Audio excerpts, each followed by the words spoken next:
Everything is Fine has returned! Hey, hey, hey. And on that note, welcome back to the Everything is Fine podcast. I am your host, Sean Wilson. And I'm your host, Matt Ebersol. And we're back, baby doll! We're back again from another unprompted vacation. Mm-hmm.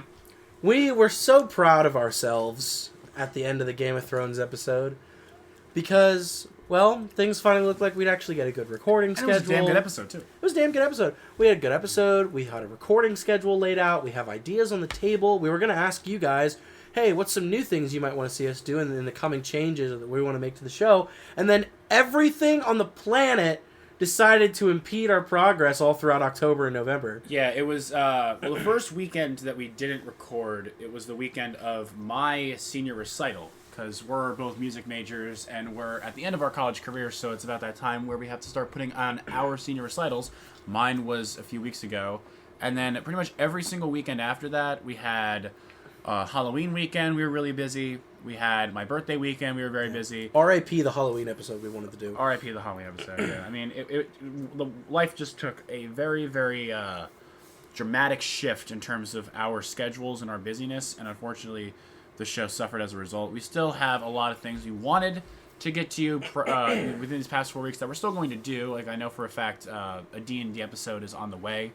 Absolutely it is. Which I will not be here for. We're kicking Matt out of the studio for a day. Yes, but it has been a good and productive 4 weeks for us. It's just it has not been in the context of this show. So we're glad to be back. We're coming back with a vengeance because today's topic is a pretty good one, I think. We're going to get angry and fired up, and we're going to scream a little bit, and we're going to say things that are probably some hot takes, but it's wonderful. It's also one of those topics that's very vague, because obviously we did like Game of Thrones, we did Breaking Bad, we did Airbender. This is more channeling the vibe that we had during our Villains episode or stuff like that, yes. Where we're taking a broad topic, looking at it from multiple angles. We have wanted to shift away from the summary attitude that we seem to have possessed. Plus, we're running out of things to summarize. Yeah, we don't want this to just be oh, hey, these two nerds are going to rattle on about X franchise for 2 hours. No. We want this to be we have good ideas, or at least we think we do. We have good ideas, we have good opinions, and we've taken it upon ourselves to master the things we enjoy. So we want to share those kind of topics and those ideas, those takes, those behind-the-scenes processes that maybe someone else wouldn't know on the topics we present, which is why we go in depth in the way we do. Of course, like we said, we want to make some changes around here to less summary, more explanation, and more diatribe-based conversation. We also have some plans for some more whimsical and more fun topics in the future, and some things that might not be exactly podcast episodes, but some little events and specials and recordings we want to do. Yeah, look for those a lot over winter break, probably. Yeah, we're going to try some shake some things up. And we actually promise that after this episode airs this weekend, this following week, which I know is the holiday, it's Thanksgiving week. However, we're all going to be on our phones at some point during the holidays. We are actually going to put out a few surveys on the Instagram about hey, we want your feedback. Is there anything else you'd like us to do? Or what are some topics you'd want to hear us talk about? What are some ideas that you have? Would it be cool? Would you guys think besides podcasting, maybe we could do something else on the channel? We're putting a lot of it in your hands because we want your feedback. Because we're making these for y'all. If you want to be on the show, if you want to be on the show, continue to pester us. We will get to your emails eventually. Yeah. So, unfortunately, we have a big backlog, but we will get to you. And if it's a good topic, we will make room for you. But enough about housekeeping, because we do have an episode to get to. And I don't want it. But basically, the moral of the story is we're back, and we hope to continue this regularly scheduled programming in the coming future, in the coming weeks. Regularly scheduled programming until it becomes irregular. Again. Man, it's really kind of astounding how we went those first 13 or 14 weeks during season 1 without a single interruption in release. Yeah, I think during season 1 we only were interrupted once. And not even, because there was one week we couldn't record, but we just recorded 2 the week before. True, we did do that. So, that was because we knew it. We knew we were going to We had a backlog of recording. Oh, by the way, also be on the lookout for Oscars coverage coming back soon within the next few weeks. True. Oscar season is upon us. Oh, yes, it is, baby. But we're not talking about that today. Although we are kind of talking about the Oscars in a vague, distant kind of way. We've realized with a lot of the media that we rapidly consume and a lot of the movies that are coming out and a lot of the franchises that we hold near and dear to our hearts, we've realized that so many of those things are not exactly original properties. No. They're pieces of history. Because screw originality. Yeah, no. Who's she? There are very little things coming out on the stage, on film, on things like that are brand new original ideas. Well, it's really sad because, like, I hear everyone always be like, oh, we want original projects. Like, that's always, like, the big thing. Like, Hollywood never makes anything original, but yet we still throw, like, our money at all of these projects, and we don't support any original things. So it's a matter of, like, we're hypocrites at this they're point. doing this, well, it better be good. Here's my money to make sure that happens. Yeah. Like, Marvel comes out in the movie, everyone immediately pays for it. Star Wars, everyone immediately pays for it. And we're not bashing on Marvel and Star Wars. No. We both are Marvel and Star Wars fans. You know that. But it's like, okay, like, you're adapting from comic books. You're adapting from source materials. I mean, Star Wars 4, 5, and 6 were original ideas, but from there, it became a universe, and then you just kept adding on to it. And that's why I get really into the Oscars, because with the Oscars, you start to get a lot of movies that are original creations from directors who know what the hell they're doing. And it's actually really cool to discover all these films that you normally would not have because they don't get massive theatrical releases, the marketing isn't there. A lot of what we deal with are adaptations, and they are taken from previous source material and transformed into a new medium. And with the diehard fans of the source material, you, of course, get people who either love what they do on the screen or on the stage, and you get people who absolutely vehemently hate it and everything it stands for. Absolutely. In fact, you get some people who are so mad that they lose faith in the original piece of media, which is not fair. I mean, case in point, when I was in middle school, all I wanted was to go see the Percy Jackson movie, the live-action Percy Jackson movie when it came out in theaters. And now, I'm very grateful for the horrible bout of pneumonia I had in 7th grade that prevented me from seeing it in theaters, because I would have left the theater a very, very sad child.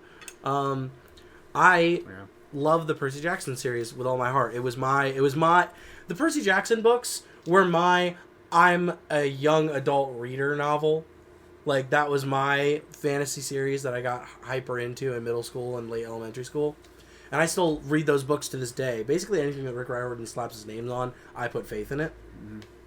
And guess what? He was not involved with the live action filming of the Percy Jackson and the Lightning Thief at all, and that's why it's a crime against film, in my opinion. Yeah. So there are a lot of these horror stories that are out there, and I'm sure Sean's going to get into Percy Jackson a lot more in depth. Absolutely, I will. But basically, what we're talking about today is the art of adapting, taking something from one medium, whether it's a book, a film, a play, a musical, a poem, anything. A poem. I'm talking about cats. I'd love to see. I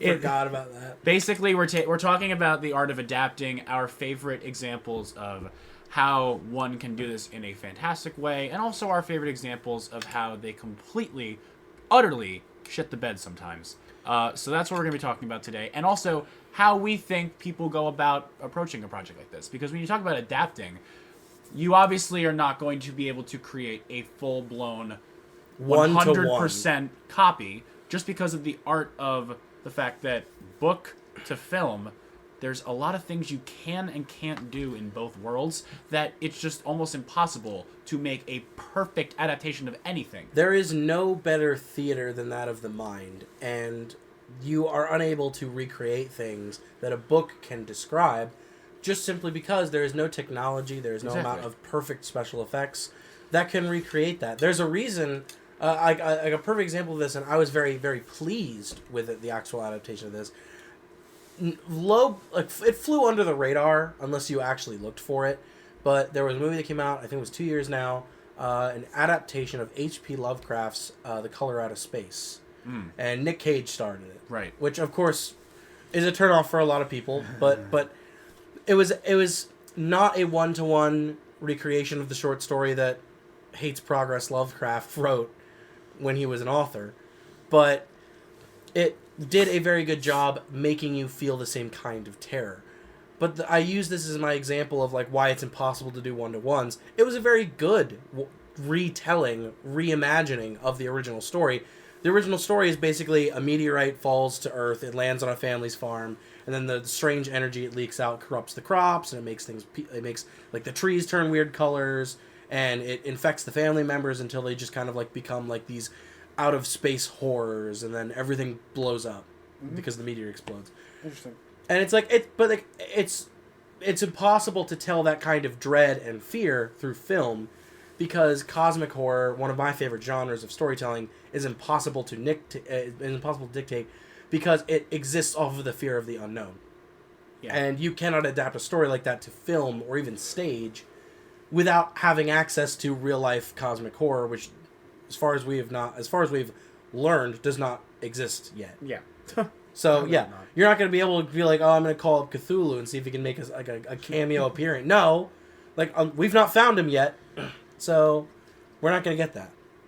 And that's why I make the point of, like, sometimes you cannot recreate those things.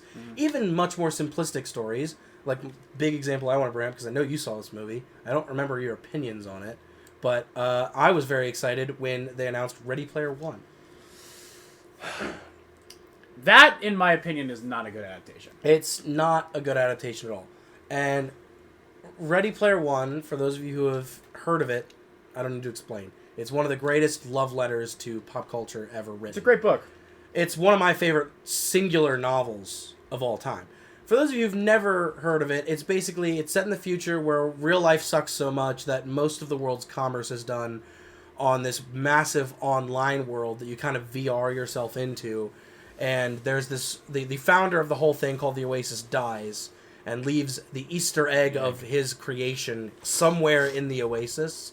And there's this big race by all the people who use it to try and find it for the grand prize, which basically the grand prize is you get to control the Oasis, like the founder did. And it's a love letter to pop culture because it's part video game, part real life simulator, part everything. So it's just basically, imagine if life and video game had a baby. That's what this movie's saying is. It's nuts. It's and great. The book shows you these fantastical scenes. It leaps all over the place with creative properties, and it does a wonderful job of telling a great story about, like, coming into yourself and feeling confident, and, like, it doesn't matter who you are, where you come from, it matters what you do with yourself. Mm-hmm. And it's this lovely story, both in terms of being a love letter and in terms of just, like, an inspiring message at the end of the day. The movie tries to do that, but they cut out so many of the scenes from the book and have to replace them with much more manageable challenges. Mm-hmm. Like the first challenge that the players have to go through, like the first riddle that people were trying to find where it was, like where the first part of the puzzle was located, led the protagonist to a in-game creation of a 1-to-1 scale of the most difficult Dungeons and Dragons adventure of all time, the Tomb of Horrors, which is essentially an impossible dungeon, even for the most skilled players in the game.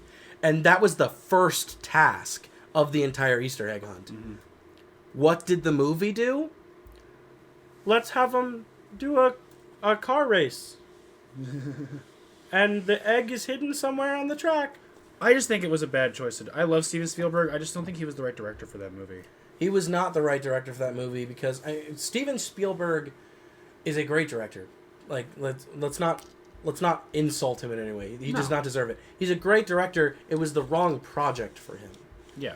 You needed a geek of, like, a comic store master level to pull that movie off. Steven Spielberg is a nerd, but he was not that kind of nerd. He's like, I want to be thematic and I want to be, like, dramatic with the storytelling. I don't want to write a love letter. I want to write a story. Yeah. And props to his interpretation. There were actually some good scenes, but it did not capture the book in the way that I think myself and a lot of diehard fans wanted it to. It was okay. I thought it was a lot of wasted potential. A lot of wasted. That's the main thing. I also didn't care that they decided to bring it up to, like, the book was written in the 90s, but I saw properties from the last 10 years be referenced.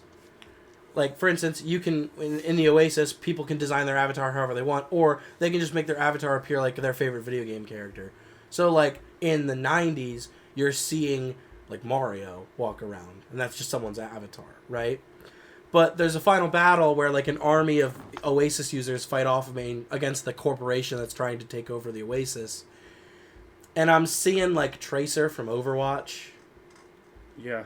On the front lines. I'm like, no, you don't need to be here. Like, You shouldn't be in this scene. This was a book from the 90s. Get out. Get out of here. Like, that's how I felt watching a lot of those scenes. I was like, I don't need to see references to Fortnite in the background. Yeah. Like, sorry. Like, I said love letter to pop culture. Love letter. The good things. Or Overwatch is actually a good game. I played it back in the day. But, like, it felt out of place seeing that there. That's fair. But yeah, that's a good example of an adaptation there's just wasted potential. There are some... And the reason why we wanted to bring this topic to light is actually because there is a movie that just came out that we just actually recently watched. That is a adaptation. The Eternals. Not the Eternals. Technically, it is an adaptation. Yeah, but because comic books. I don't want to talk about Eternals. Me neither. Not yet. I still am processing that movie. I have processed it. There was another movie that came out that we both saw, and what people were calling an almost impossible adaptation, just because of how difficult it was to bring the story to life, and also because of the numerous failings that came before. And that was Dune, which just came out about a couple weeks ago. Yes. And I gotta say, as someone who has read... I'm still in the process of reading the book. However, I have surpassed the moment where this film ends, because it's only part 1. And I had already surpassed it by the time I saw this movie, so it's not like the movie spoiled anything for me. I gotta say, I think they did a really good job. I really do. Oh, it was excellent. Like, they nailed it. I don't think they could have done any better. And I think what helped is because... Unlike Spielberg, who I think was the wrong director for Ready Player One, I literally do not think there would have been a more perfect choice than Denis Villeneuve for this movie. Because his way of making sci-fi, and his way of filming scope, and also his love of the novel, I feel like it's just the perfect combination. Yes. And he was the perfect choice, and he made the movie that's another thing. He was beautiful. A fan of the novel. Mm-hmm. He read the Dune books religiously. Yep. And then he got to make the movie. That's the best part. Like, if you're even remotely considering, like, as an author, hey, I might want this book to be a movie or a TV show one day, you find a director that knows your work as if they had wrote it themselves. That is the only way to actually do an adaptation, in my opinion. Yeah. And granted, we've seen examples of that failing, like Game of Thrones. D&D, the directors were big fans of the books that existed. That existed, yeah. And then they didn't know how to finish it. And they were the only ones to pass George R.R. Martin's test of, like, if you tell me the answer to this question, I'll let you do the show. He asked them who Jon Snow's mom was, right? Yeah. Yeah. And they were the only directors that could tell him that. Mm-hmm. Like, just by guessing off of the books, because he had not read that scene yet. But no, Denis was the perfect choice. I literally do not think there would have been a better pick for the movie. And they nailed everything. There's a few things, obviously, that they left out that I wish were in there, but if you put everything in there, that movie's going to be 3.5 hours. Absolutely. I feel like they made exactly the movie they needed to. Yeah. And like we said, no film is a 1-to-1 recreation, but it was very close. I gotta say, when I was reading the book, I tried to stay away from the trailers because I knew I wanted to read this book before I saw the movie, because it's just one of those books I've always wanted to read, and I didn't get to finish it because it's a hard read to get through. It is. At the beginning. It's one of the few books that when I started reading it, when I was way too young to probably be reading it, I actually put it down because my brain hurt. The first, 70 to 100 pages are kind of hard to get through because it's a lot of setup and exposition and telling you things. But then once certain things start to happen and, the plot starts to move forward, you just can't really stop. I knew I wanted to read the book before I saw the movie, and it was great. I loved it, and my goodness, the visuals in this film.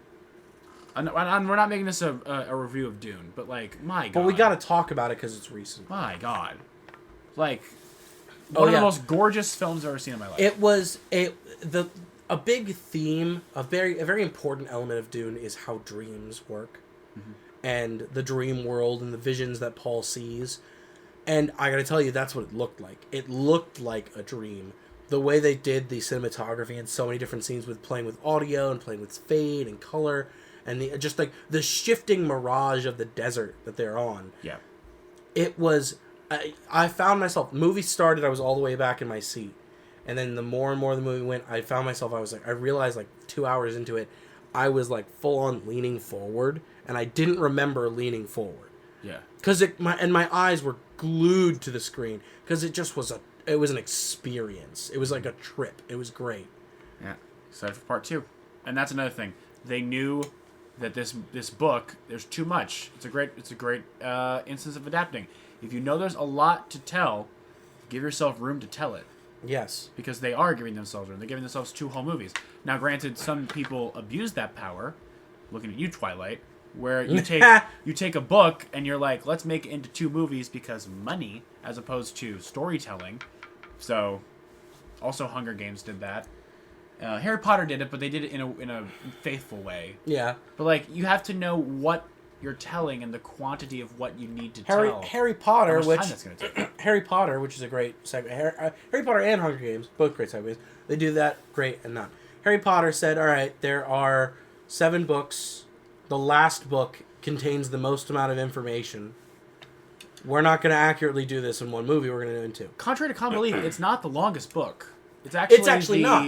It's like the 3rd longest. I know it's definitely not first, because first is Order of the Phoenix. Is Goblet of Fire longer? It's Order of the Phoenix, Goblet of Fire, then Deathly Hallows. Okay, because I know No, wait. It's Order... No, sorry. Order of the Phoenix is actually right below Deathly Hallows. It's Goblet of Fire, Half-Blood Prince, which is oddly long. Then it's the Deathly Hallows. Then it's Order of the Phoenix. No, Order of the Phoenix is the longest, Sean. Are you sure? Yes, I'm positive. Not Order of the Phoenix. I'm positive. It's Order of the Phoenix, Goblet of Fire, Deathly Hallows. Moral of the story is not the longest book. Yeah. But there's the most substance there. And they knew that they wanted to be like, okay, the first movie we could take to get everything set up. Let's get Voldemort the Elder Wand. Let's get some Horcruxes destroyed. Let's get them back going to Hogwarts. Okay, cut to black. Next movie, just a 2-hour battle sequence. And honestly, of all the places in that book to cut between movie 1 and movie 2, Dobby's death was the perfect breaking. Yeah, no, Dobby's death and then immediately cutting to Voldemort. If you're making a stealing the Elder movie, Wand. if you're making a finale movie that you're going to split in 2, you have to cut it at the hero's lowest point. Yes, I agree. Now, granted, Dune did not do that, but I liked what Dune did because it's not the hero's lowest point. Well, because it's not a finale. That's the thing. It's almost like well, yeah, it's not the. Yeah, I understand that, but like Dune, without spoiling, Dune cut it at a moment where the plot now is shifting to something else. Yes. Because the whole beginning of the movie is dealing with one thing, it gets resolved, things go to shit, characters have to kind of pick themselves back up, and now at the end of the movie, characters have made decisions that they didn't think they would make, and now they're leading into something else. That's another great way. And I hated people that said, I hated this movie because it didn't have an ending. I could not disagree more. That's the point of part 1. So are you just saying that Fellowship of the Ring is bad now? Because it didn't have an ending? Yeah. Like, both of these movies, I actually find a lot of parallels between the two in the sense that they sort of end at that pivotal moment. Because Fellowship of the Ring ends with Frodo and Sam leaving the Fellowship, the breaking of the Fellowship. Yes.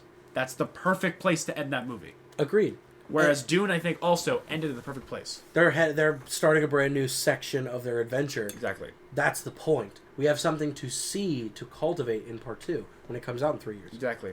And Dune was deemed very inadaptable for a while, and so was Lord of the Rings. Yeah, and Dune was actually tried. Dune was attempted to be made in a movie in the 80s. 84. I want to say 86. I could be wrong. It's only like a 2-hour movie, and I actually have not seen it. I did back 84. in the day. 84, okay. I did back in the day. I remember seeing it once, and I was not impressed.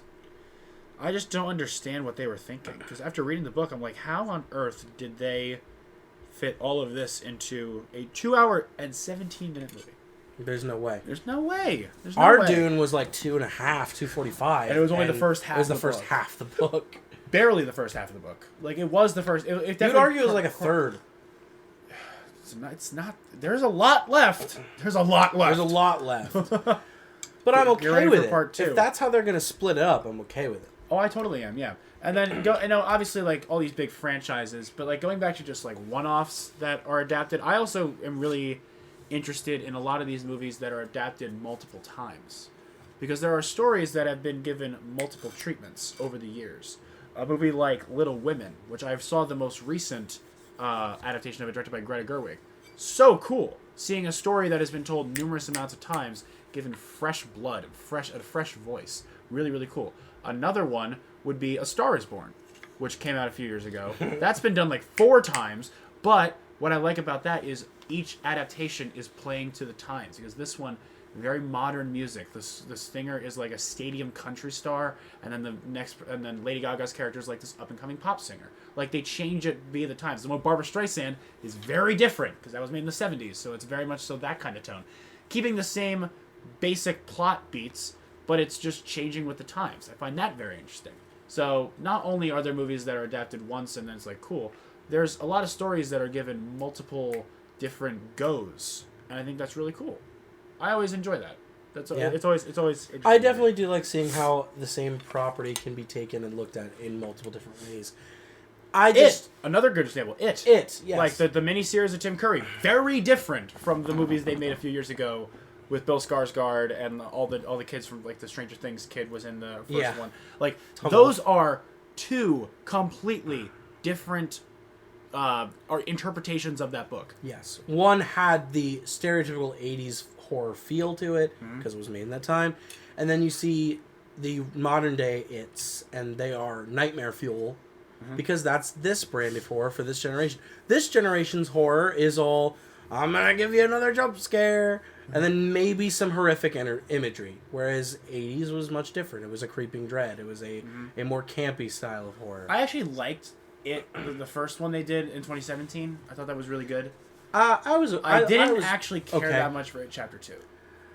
I think they were both, to me personally, subjectively, I was like, okay, these are good movies. But by the way, I'm not a champion another of them. example of a movie splitting, because the book is it's one book. Granted, it's one book, but it's like 1,000 pages. But the first half of the book is like when they're kids. Second half of the book is when they're adults. Yeah. So Also, I find that cool that they split that up. Good move on both adaptation of films. Part of like making them. There's a lot of stuff that they needed to cut from that book. Because Stephen King, I love Stephen King. Oh god, you're talking about the thing that happens halfway through? Yeah, there's just Stephen King likes to put horrific shit in his horror novels, which is like, yeah, it's the point, it's a horror novel. No. There's a difference between, it's so scary that it's incomprehensible, and why the hell did you write that, man? Like, I'm gonna ruin the story for all of you. There's a point in the child half of the book where they're it's at the very end when they defeat Pennywise. The first time. Where they're children, like 12, 13, 14, 15, all, experiencing that lovely period of teenage years called puberty, where everything starts working, and they're like, hey, we just fought a clown demon from outer space. You want to all have sex at the same time? I'm not joking. This actually happens in the book. This happens in the book. Granted, I have not read the book, but I know that this happens. It is not okay. Like, it's just like... They just take turns having sex with Beverly. These are minors. Like, prepubescent Thank God minors. they cut that out of the book. Or the movie. They should have cut it out of the book, Steven. Cut it out of the book, yeah. But yeah, like he writes stuff like that all the time in his novels, and it's not good. I do want to bring up another important element of adapting, and I think this is a good way to maybe also harken back to some of the things we've already talked about. And that is, obviously, if you're reading a book, we're still talking about book to movie, because believe me, if we get to musicals, that's coming up. I'm gonna go off. Matt has much more to say than I do, but we're going there. But for book to movie, a big part of making sure the audience is believing in what you're doing and that they're buying in. And this might seem very simple in terms of its principle, but it really goes a long way. Casting. You got to make sure you cast the right people to play these characters. And a lot of times, they nail it. Perfect example, can you honestly imagine the Harry Potter movies without those three kids? No, because they're perfect. Yeah. Their dynamic was perfect. Can you imagine the Harry Potter movies without any of those actors? Exactly. Like, can you imagine Lord of the Rings without Ian McKellen as Gandalf? Or, Andy Serkis as Gollum? Like, you need to get the perfect actors to bring these characters to life. And that's why a lot of these adaptations sometimes don't work. A good example would be the Twilight movies. Granted, the script is the problem with those movies. Yeah, no, the script is bad. But the bad. casting is terrible in those films. I'm gonna also, because like this is also relevant because my girlfriend and a couple of her friends have been watching, not the Twilight movies, but 50 Shades of Grey movies. Oh God. Which, first off, Twilight. I'm gonna say this. I'm gonna get flack for it. Twilight and 50 Shades of Grey are two abominations of literature that should not have existed. And here's the problem. One gave birth to the other. Well, yeah, because 50 Shades of Grey is originally Twilight fan fiction. Right? Yes. So and then the author just changed the name and some of the settings. Yes. So quite literally, yes, Twilight. This is a real thing. Twilight was birthed into existence, and then someone out there was crazy enough that they wanted to write erotic fan fiction and publish it on the internet for us to accidentally find.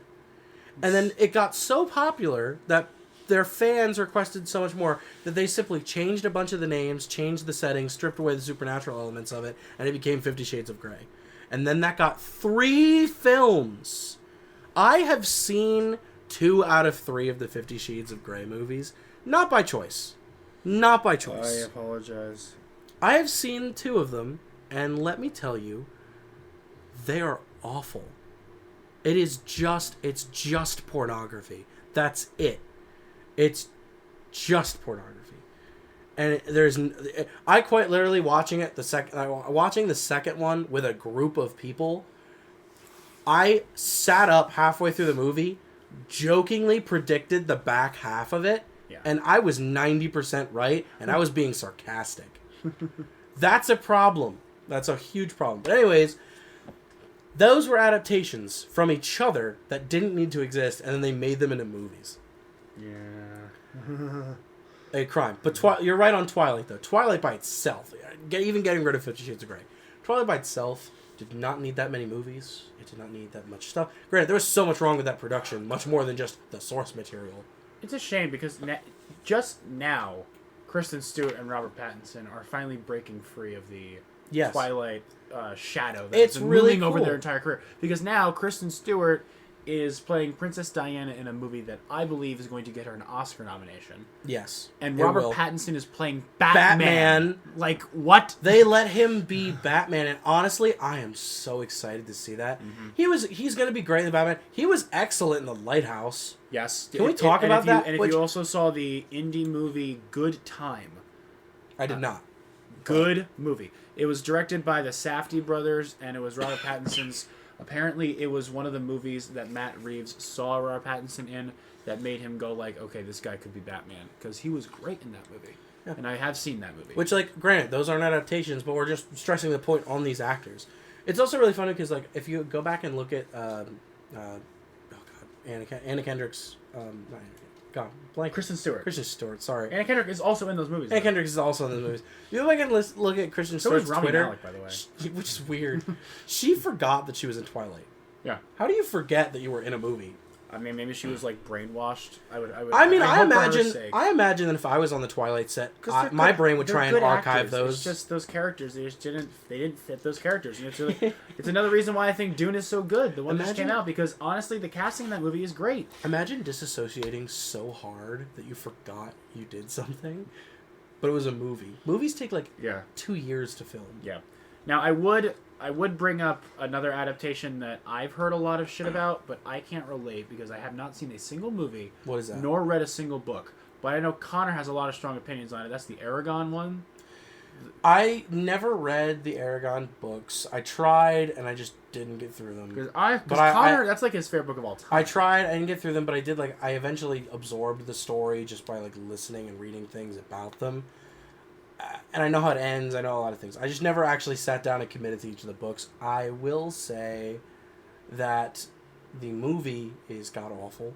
The 80s movie, or 90s movie, whenever it came out. Not good at all. It was just bad. Everything. There's nothing really to say about it. It wasn't good. And granted, I don't have source material knowledge to the best of my abilities, so I can't even accurately combat it. There's so much I love about Aragon that was pitched me and the stuff I remember reading as a kid. If I had the time and mental strength, I'd go back and circle and actually deep read them. Yeah. But I just have what I've absorbed, and that's it. Yeah, I totally agree. And yeah, I mean, there's just so many other examples that we could talk about. I just sometimes I just haven't read the book of these. I can't really comment. If you want to talk about Percy Jackson now, you can. Okay. Before I get to Percy Jackson, I have 2 points. We kind of skimmed over one of them, but I want to bring up another one because I know I'm going to get flagged for not talking about it. Hunger Games, Divergent, and the Maze Runner, I consider to be the holy trinity of you tried your best. Because here's the problem. So I have had the ability in my lifetime. I have read all of the Hunger Games novels. I have to. I've read the Maze Runner trilogy. Didn't read a single one of those. No, actually, no, wait, I lied. I read the first two. I didn't read the third one because I didn't care. And then I've read all of the Divergence. Oh, God, really? Yes. I didn't read any of those. Here's the problem, right? Hunger Games is a better novel than a movie. I mean, let's be real. Like, 95% of the time, the book is better than the movie. 95% of the time, That's yes. always, like, the main thing. You are the, correct. The book is always going to be better. You are correct. You can always have more, and it's stuff like that. I mean, one of the actual... I'll let you get back. One of the examples that I actually remember everyone saying the movie actually might have been better was David Fincher's adaptation of Gone Girl. Everyone heard that. The book was very polarizing, but the movie was like unanimously across the board like, good job, man. That was awesome. Like, I've seen the movie, haven't read the book. The movie's great. Yeah. But like that's an example where I'm like, maybe that's a little different, but like for the most part, the book is usually considered to be better almost all the time. Yes. But no, my Back to point this, though, my sorry. point about Hunger Games. Hunger Games had some really cool stuff in its pages. It had some really good storylines that it cut out, and had some really good like focusing points about like some allegories for society and its collapse, and it made the wartime stuff feel really good for the third movie. The movies just kind of felt a little lifeless and a little strung out, and it played way too much on the star-crossed lovers story, which, I'm going to be real with you, Peeta is not... no one should be in love with Peeta. I'm sorry. He just sucks. There's nothing good about this character. He's just kind of a beta male in every way. And then that's it. I have nothing good to say about this human being. But there are like in the books, you feel some things. Like, Peeta actually has a decent story arc in the books. And you actually learn to like him by the end of the trilogy. Yeah. In the movies, I didn't care about him start to finish. I was like, this is just... I don't care. There's no character arc for you. There's deaths of important characters that happens in the book, and I care more about their deaths on the book. It's just... They felt... They just... The world of Pan Am is a grim world, right? But the movies just feel boringly grim. The book actually had stakes and some pressure. Genuinely think that the only movie that I've seen more than one time is the first one. I saw Catching Fire and both Mockingjays only once, but I've seen the first one at least 2 or 3 times. Honestly, I couldn't agree more. First of all, it has no life to it. It's just so bland. And I know I'm gonna maybe get flack for this because like, oh, it's a teen novel. What did you expect? But like, if you really wanted these movies to capture the vicious nature of the actual Hunger Games in the book that was portrayed by Suzanne Collins, you didn't get it. You need to make this movie rated R. Yes. You need to see some gore, some blood. The opening scene where the Hunger Games begin and people are running toward the cornucopia thing where there's all those weapons and all the food and everything, and people just start dying. It might be one of the worst edited action sequences I've ever seen. Oh, it's awful. It's just shaky cam nonsense. Because they want to obscure the violence being shown because they want to keep it PG-13. I would not be surprised if like the credits rolled for that film and they said special camera work contributed by Michael J. Fox. That's why that's why a good example that's why a good example of a movie where like you probably want to be PG-13 but they went R for the sake of making it good and like is when they were adapting Old Man Logan into Logan. They knew the only way to really tell this story is to make it rated R. With the Hunger Games, I understand you're not going to sell as many tickets, but like if you wanted a true adaptation that would make true fans happy, make it rated R. You either make it rated R, or you say suck it up and just at least show us more gruesomeness to the actual Hunger Games. And you said earlier like, oh, I know they're teen novels. They're teen novels, but they're like 15 and on teen novels. Yeah. All right, plus, my mom really liked those books. Like adults were enjoying these books. Reading them. Like you if it's okay, come on. There are 15-year-old kids out there that have gotten to the theater to see an R-rated movie. Come on. Yeah. A 15-year-old can process an R-rated movie just fine. Mm-hmm. They should have been faithful. There should have been gore. There should have been a lot more disturbing kind of like bluntness about those movies. We didn't get it. Instead, we got bland lifeless, horrible camera work. No one believed anyone was injured, and then people just died. Yep. I will continue on. I'll say another one, The Divergent. The first movie was not that bad. The second movie was all over the place. And then the third movie lost every semblance. But here's the thing, though. I can genuinely say, haven't read a book of that series, haven't seen any of the movies. I will say this: I read the books, and I've never seen world building go down the toilet faster in the in the books. In the books, I think the books are not good. I think the first one's really good, and then the second one's not good, and then the third one is a master class in how to fail at writing a plot twist. Well, didn't they like screw up the movie so bad that wasn't the fourth one a TV movie? Yeah. That's embarrassing. Yeah, that's not good at all. The problem with the Hunger Games for Dummies. They should have never even adapted it because it's just so crazy of a project on its own existence as a book. It's not good. Basically the whole twist of the series is like, oh, like it's in the future, of course. It's a dystopian future, of course, because it's a young adult novel. Of course. And you're sorted into, like, when you go of age, you're sorted into a different, like, guild in the city based off of, like, a test you take. Mm-hmm. And there are some people who are called Divergent that, like, oh, they get multiple different results. Like, you're only supposed to get one result, but if you get multiple results, it means you're a free thinker and you're deemed dangerous by society. Lo and behold, our main character, who has no personality, is Divergent. And she gets put into, like, she's like, even though I could go anywhere in the city, I'm going to choose the reckless and edgy goth parkour master guild so I can actually feel like I'm making a difference with my life. And it's just, like, it's all over the place. But the first movie's kind of good because you find out that the guild that focuses on intelligence is trying to take over the city, and they're using Divergence to do it.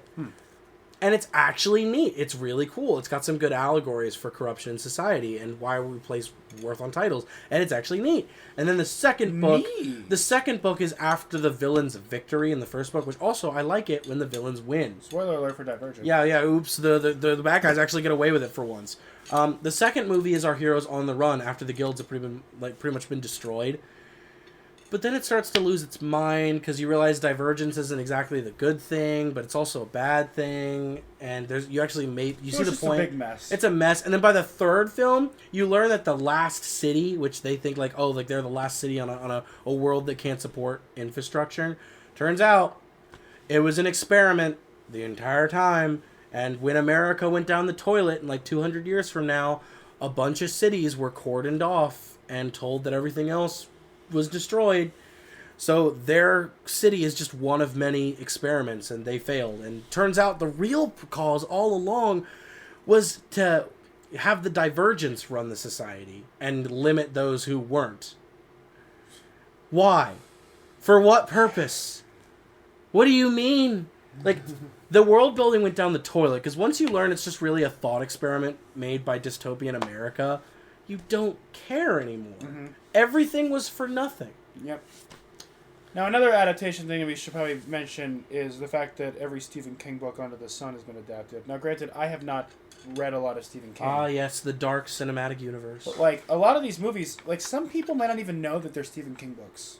No. Because of just the volume of stuff that he's written, like The Shining, Stephen King. Oh, but that's a classic. Shawshank, that's Stephen King. Yeah.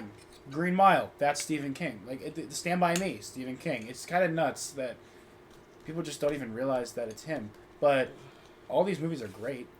I think they're really good. Every single film you listed, I would say, is a required viewing for film. Oh, Shawshank is ridiculous. Shawshank, The Shining, The Green Mile, they're all... Shawshank leads me into two things, because Shawshank took a very small novella and turned it into it's a 2.5-hour movie. It definitely expanded on some things. There are the two extremes with adaptations. There's shot-for-shot remake, do it exactly as the person did it before, just now with either better technology or different actors, whatever. Or there's the let's change a lot about this thing. Yes. So a shot-for-shot remake thing that I was thinking would be, Gus Van Sant, when he did a remake of Psycho in the 90s, that is literally just 1960s Psycho, shot for shot, for no reason. Another one would probably be the live-action Lion King they did a few years ago. Oh, that's a good segue, though. So, okay. Well, hold on. Let me, so that's an example of shot-for-shot remakes. However, there's a lot of things that take certain books or true events, and they change a lot. And the example I wanted to talk about, and why I really don't care if they change a lot, the movie I want to talk about is The Social Network, which I know Sean has a very big Just disdain go, for. give your speech. So, The Social Network is Jesus actually, Christ. it's based not only on true events, but there actually is a book that Aaron Sorkin read called The Accidental Billionaires. And a lot of the book, and a lot of the movie is inaccurate. Because Aaron Sorkin realized, along with a lot of other people, he realized that, you probably shouldn't try to make it exactly accurate because the story might not be actually that interesting. So he changed it up and spiced it up for the sake of story and for the sake of making it entertaining.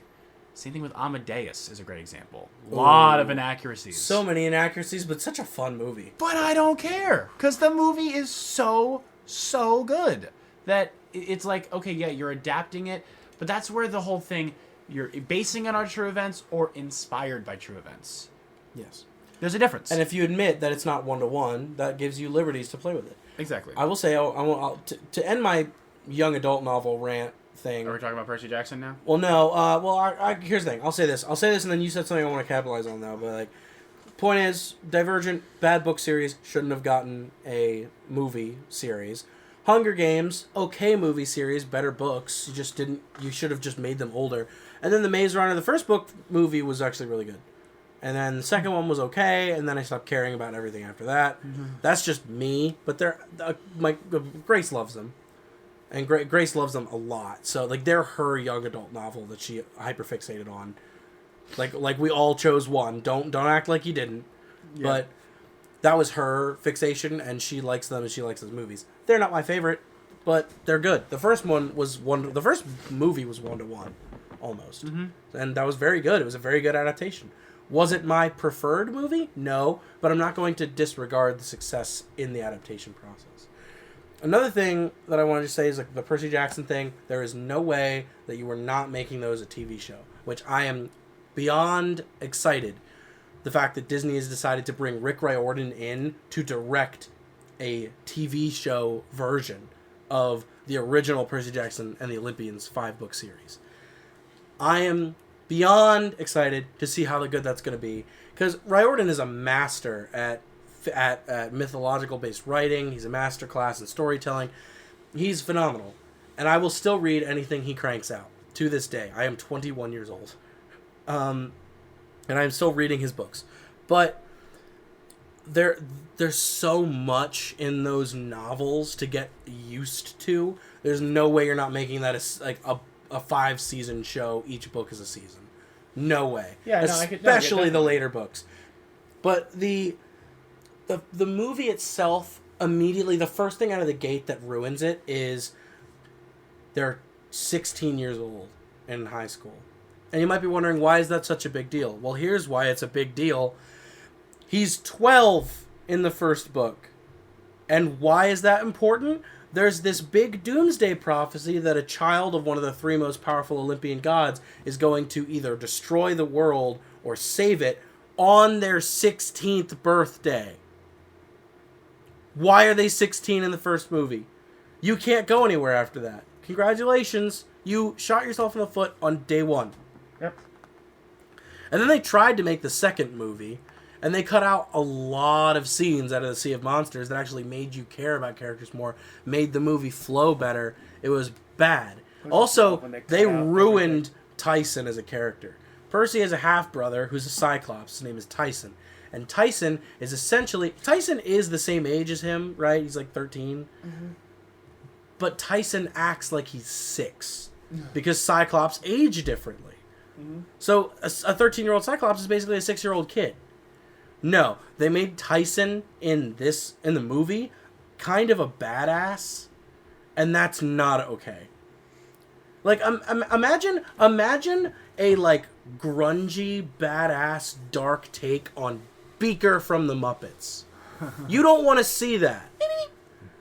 I would, just for comedy purposes, but that's the point. It's a joke at that point. Yeah.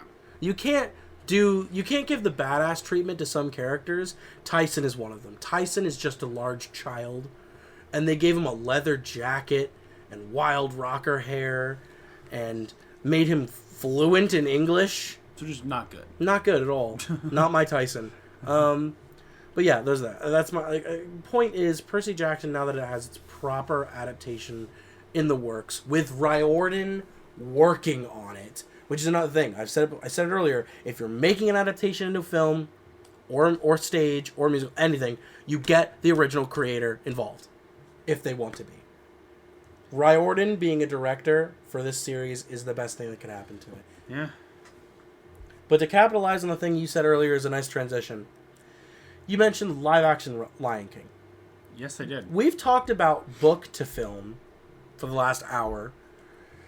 I want to talk about film to film, and there is no better example of pure and utter destruction than the second coming of the Disney Renaissance we're currently in.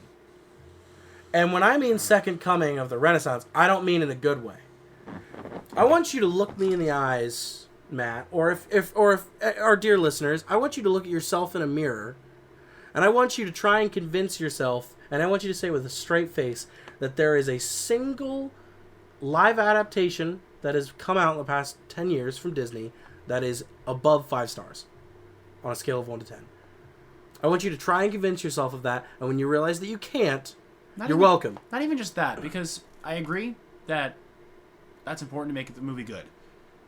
But I want to ask the listeners, and also you, is there any single time, where if someone says to you, hey, do you want to watch X movie, and it happens to be one of these Disney movies that they have an animated version of, and they also made a live action, how many times out of 100 are you going to pick the live action one? Not once. Like, I totally agree. In any sort of situation, if anyone's like, hey, do you want to watch, I don't know, Beauty and the Beast? Do you want to watch Beauty and the Beast? Sure. You will never hear the question, which one? You'll hear, sure. You'll turn on the animated 1991 classic, and then that you're will be enjoy it. That will be it. Now, same thing with The Lion King. Same thing with Aladdin. Now, Same here's thing the with thing. Dumbo. Same thing with Jungle Book. Same thing with all of them. I will tell you this, though. Mulan. Hello. By and large... What was that? God. By and large, the live-action remakes suck in comparison to the originals. And that's a problem, because, like, Disney is really good at what they do, but apparently Disney is really good at doing everything but Disney.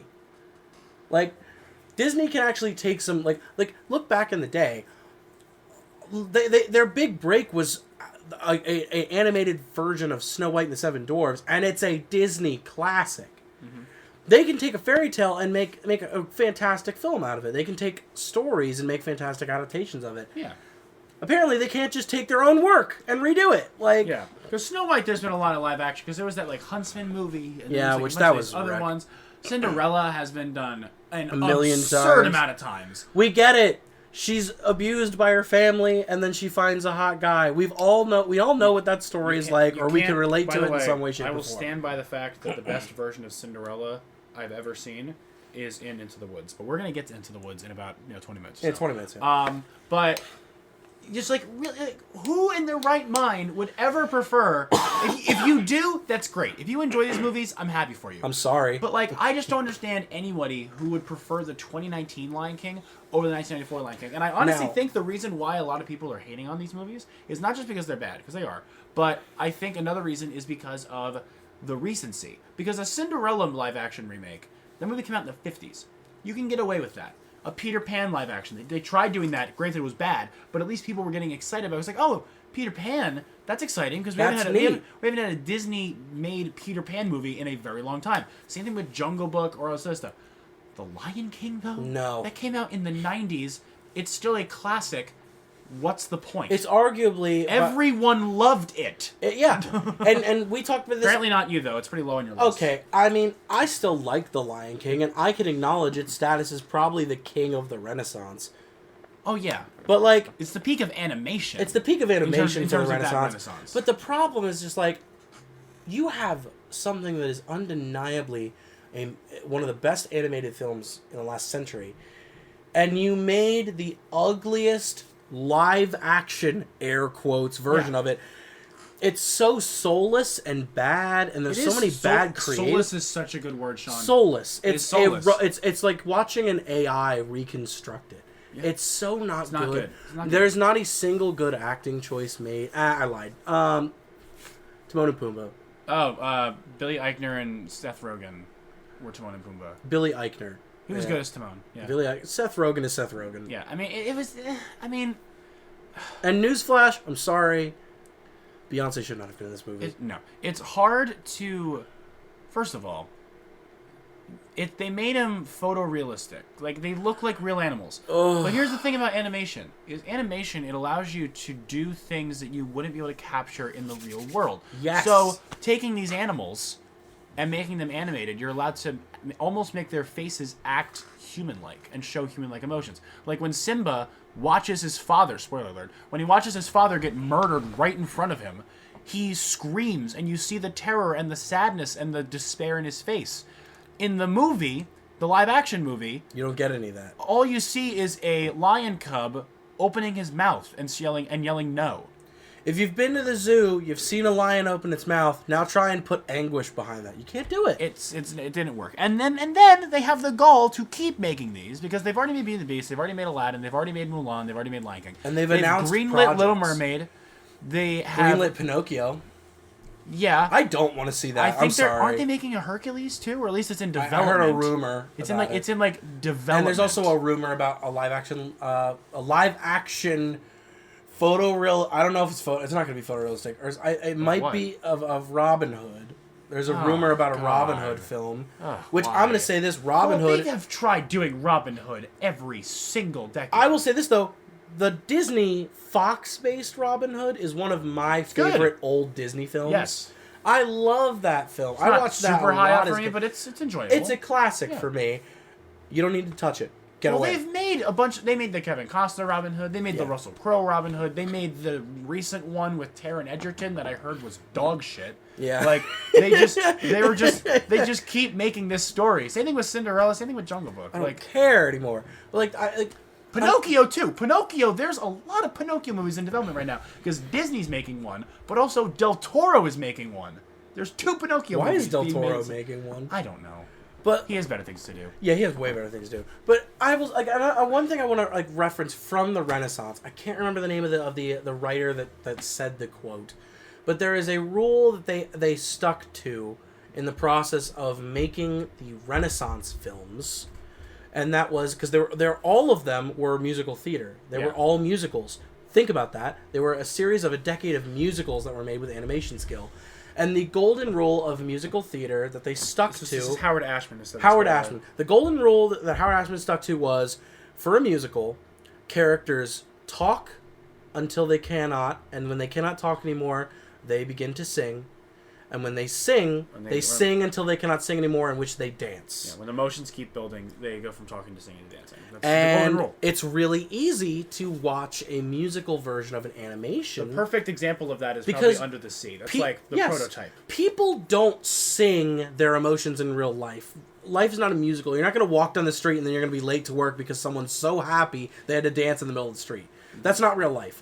But it's really easy to see a whole school of fish stop what they're doing to play choral instruments to explain how great it is to live in the ocean to a mermaid.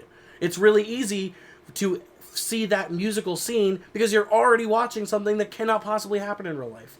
Like, your disbelief is suspended so much because of the medium that the film's in. The animation. Yeah, you're accepting the fact that the hand-drawn fish with a Jamaican accent can play the xylophone. Or this giant blue genie is creating a bunch of these illusions. This arcane primordial being capable of manipulating the fabric of reality is going to sing a vaudevillian performance to explain the rules on which he operates. I'm okay with this. Yeah. Like, that makes sense. The live-action variants... No, like I said, no real human being stops what they're doing to sing about how happy or how sad or what they dream about. Like, they don't stop and do that. So when I see Emma Watson twirling around the countryside in a bright blue dress, singing about how there's so much more out there than this provincial life... You don't buy it. I don't buy it. Also... Will Smith as a genie as well. Great thing I want to talk about. I'm sorry, I had to collect myself. What you might not notice about the original Aladdin, I'm talking Robin Williams' legendary performance as... 1992. The original legendary performance of Robin Williams as the genie. That song was not supposed to sound like the way we got it. Mm-hmm. That song, that whole movie was rewritten like 3 times. But the Genie song was supposed to be a lot more influenced by the music of the culture. Why is it vaudevillian? Because they said, oh, they got Robin Williams to be the Genie. Robin Williams, a master performer, a master vocal talentist, a master impressionist. They said, wait, we're not going to have Robin Williams stick to the Arabic music choice. We're going to let Robin Williams, who is an improviser at his best, we're just going to give him the music and have him sing it however he wants.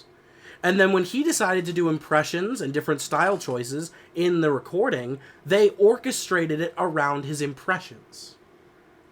He was not a musician, but he was a skilled comedian and actor and vocalist. And that's why the Genie has this vaudevillian performance, this vaudevillian feel to him. So what happened? So fast forward to a couple years ago, they make Aladdin again. Okay, sure. Here's the thing. You got Will Smith. You want to know what Will Smith did before he was an actor? He was a rapper. He was a rapper. You want to know what would have been really cool? If they did the same thing they did with Robin Williams for the Genie's performance. Oh, he's a rapper by trade? He's a actual musician and a showman? Let's have the Genie's song Tailored to his talents. And here's the thing. Him singing it in the movie is... he's doing his best. Because he has some big shoes to fill with Robin Williams. Oh, impossible shoes to Yeah. fill. And he does his best to give the vaudevillian Genie performance. And I feel bad for him. Because, like, he did a great job. But you're going to look at that and say, yeah, you did great, but you're not Robin Williams. And that's a terrible thing to tell to anyone. But if you somehow took enough drugs and drank enough alcohol to make it to the end of the movie... and you listened to the end credits, what do you hear? You hear a hip-hop version of the Genie's song play over the credits. And it's so good. I'm not even being ironic.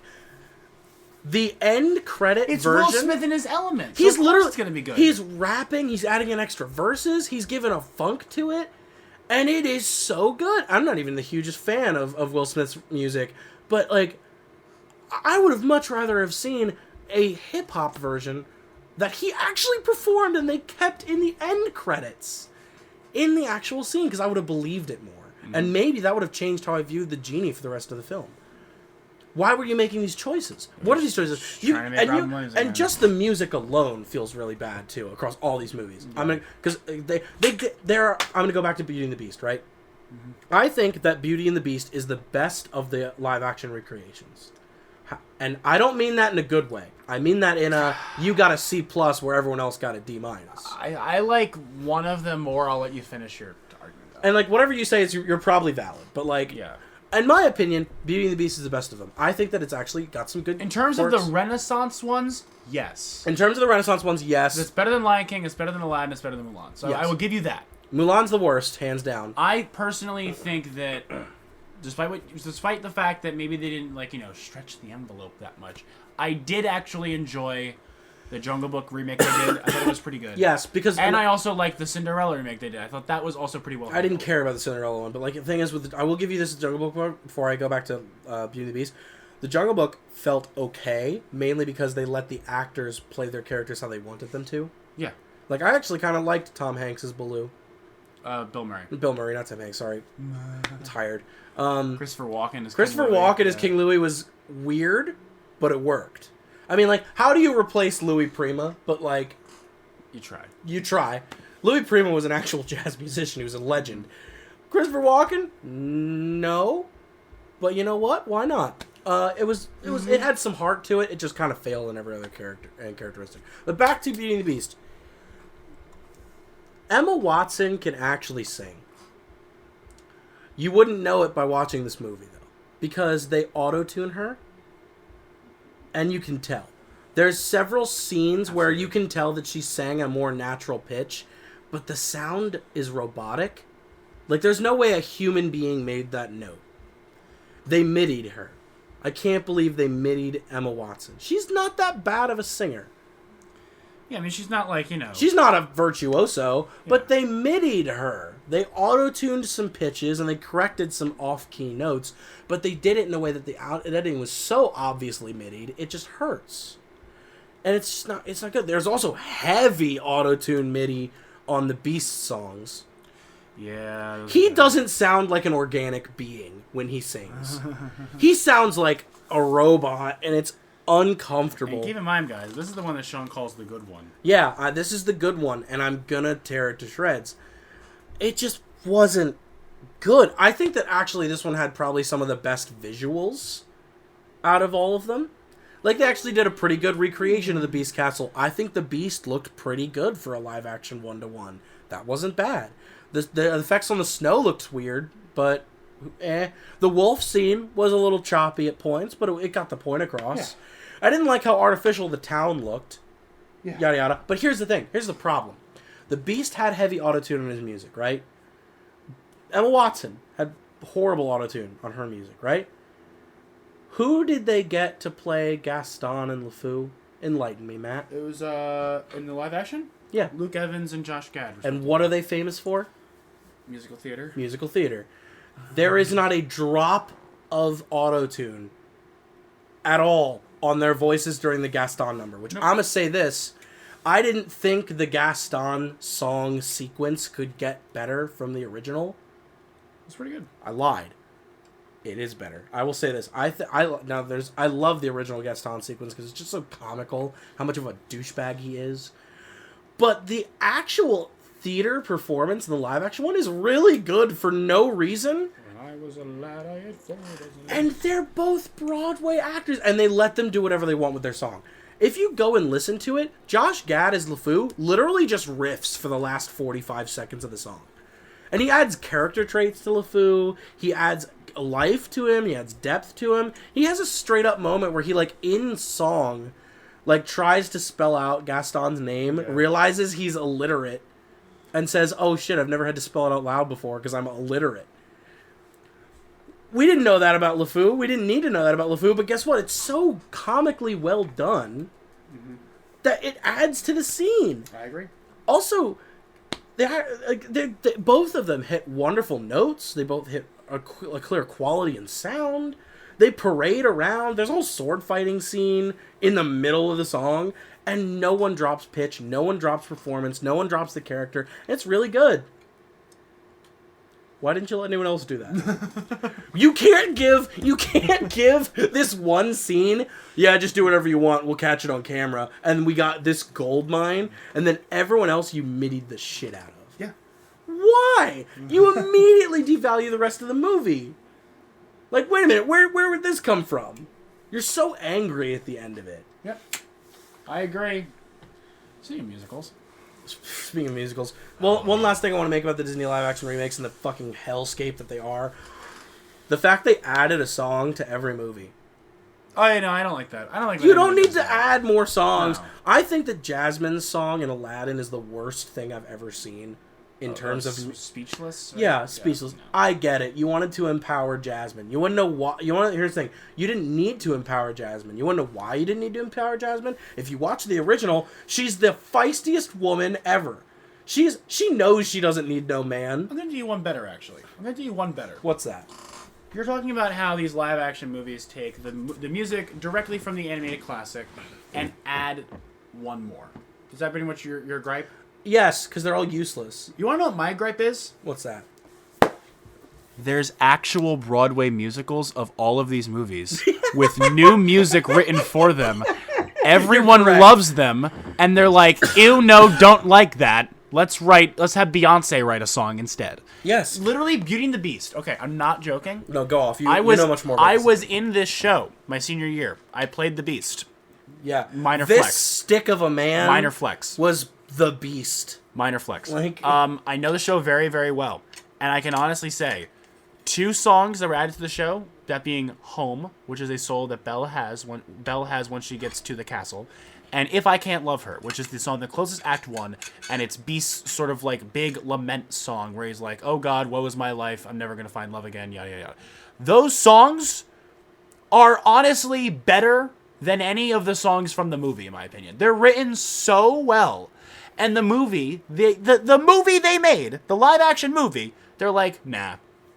Like, why? They're right there. If you want to add music, Pick the music that's already been added, but and instead, everyone loves. Instead, we got the Beast's new song, which was Lion. What was it called? Evermore, which Evermore. I actually didn't mind, but it was auto-tuned. Yeah. To death. It sounded awful. I will say though, if you looked at it as sheet music and you didn't MIDI it, yeah, it's a fine song. it is arguably the only acceptably good song out of all of the Renaissance, not the Renaissance, out of all the new live-action movies. But here's the thing: it does the exact. Granted, it's in a different spot in the show. Yes. Because that song, the new one that they added in the movie Evermore, takes place After right after Belle Belle goes back home, and he gives her the mirror, and he's basically just like, I'm going to be this. If I Can't Love Her happens in the middle of the musical. This is the other one I'm talking about now, where it happens after he scares Belle away. He sings this song, and then that's what forces him to be like, no, this is the person I need to make sure that, I'm going to make an effort. I'm going to try to be a better person. And then he goes, and then the wolf scene happens. So it's in the middle. Yes.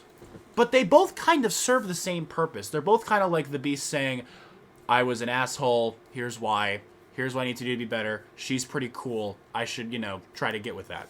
That's pretty much the gist of both songs. Yes.